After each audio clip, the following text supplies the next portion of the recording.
Hello everyone, welcome back, hope you're well. This video, I want to talk about rights, as in your rights, what you are allowed to do and what you're not allowed to do. And what really prompted this video was a tweet that I saw online from Restore Britain, which I will show you in just a second, but it's very important to remember something. The English have rights, the British have rules. One of which can be made up. The other are God-given, passed down to you through the generations by your ancestors. And they should be and are protected at all costs. Now, the tweet that I want to show you is this one here. This is from Restore Britain. And what's really generated this is what's going on in our country at the moment, where effectively none of us feel safe. Our next major campaign vote will be on reforming self-defence laws, including the legalisation of pepper spray. If government won't defend us, then we'll have to do it ourselves. The membership vote will be soon. Restore Britain members will be emailed with details. And then underneath, I've mentioned a little bit about Constitution and, you know where we stand with that. Now, I'm not going to go down that road just yet, but as you know me too well by now, I am going to. One of the things that you have to understand is that as time goes by, government make rules to override rights. That's what they do. And you have well-meaning people within positions of power, outside activists, whatever it happens to be, who say we need a new law for this, we need a new law for that. Now, one or two things is true here. They either don't know we already have them, or they do know we already have them, and they're trying to muddy the mix a little bit more, maybe. That's two possible schools of thought. But going back to what I said at the beginning, English have rights, British have rules. It's very important. Now, there's a particular document called the Bill of Rights, which you've heard me talk about before. They call it the British Bill of Rights. It's not the British Bill of Rights, it's the English Bill of Rights.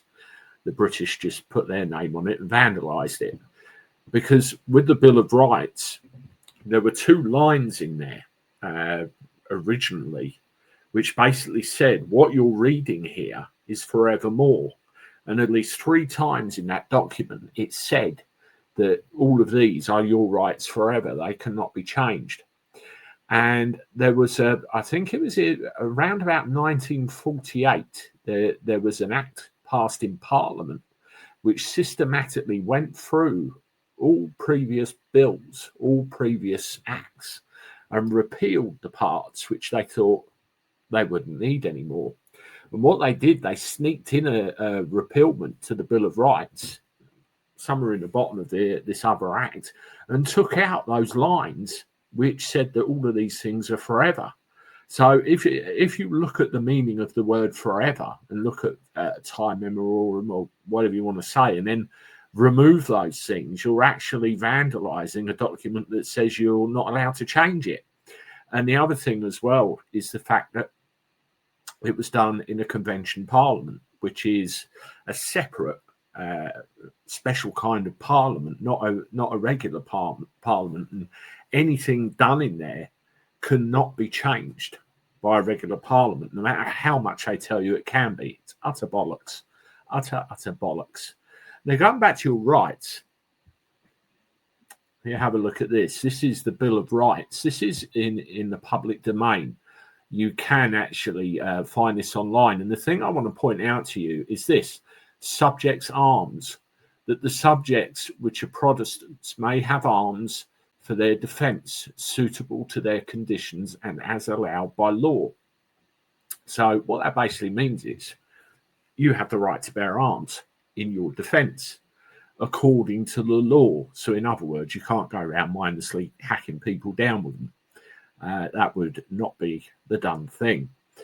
But what's happened since is you've had Parliament make other rules which overlay and to an extent subvert that very line in the Bill of Rights and removing your right to defend yourself.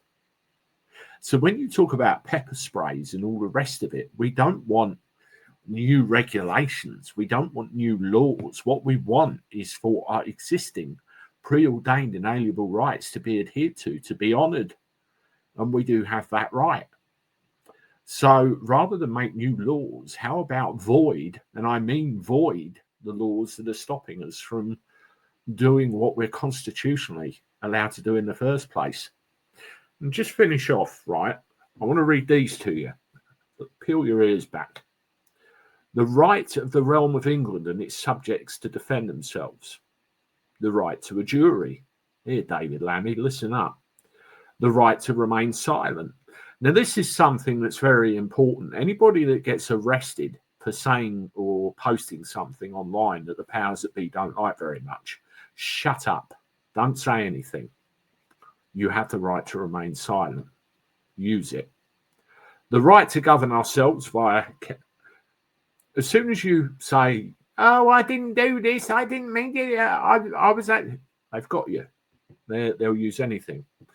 The right to govern ourselves via county, district and parish councils. You have a look at what's happening with Rupert Lowe with that new local party set up. It's just strengthening his power base. That's all he's doing. The right of property freehold. The right to earn a living. That's a fight I'm involved in at the moment. Look at my previous video.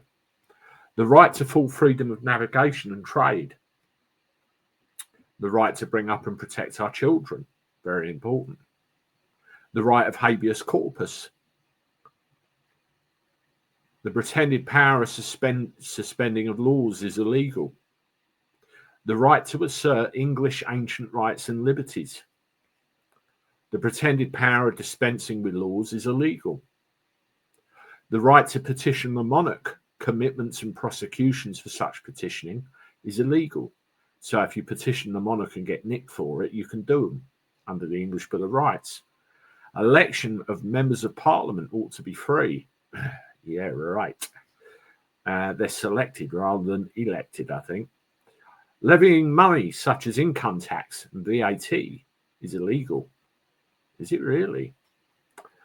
Commissioners for ecclesiastical causes and all other commissions and courts of like nature, e.g. Sharia and fake online common law courts are illegal and promiscuous. That all grants and promises of fines and forfeitures of a particular person before conviction are illegal and void, nor excessive fines imposed, nor cruel and unusual punishments inflicted. For redress of all grievances and for the amending, strengthening and preserving of the laws, parliaments ought to be held frequently. This is an important one. No foreign prince, person, prelate, state or Protestant hath or ought to have any jurisdiction, power, superiority, preeminence or authority, ecclesiastical or spiritual within this realm. So help me God. That covers things like the EU, WEF and all the rest of it. These are your common law rights, which are taken away from you by the British state because of things that they create to overrule what are your God-given rights, including the right to bear arms. Think about it. Spread the word. Let me know what you think. As always, thank you for watching. Hit the like button, leave comments, subscribe to the channel. I look forward to talking to you soon. Toodaloo.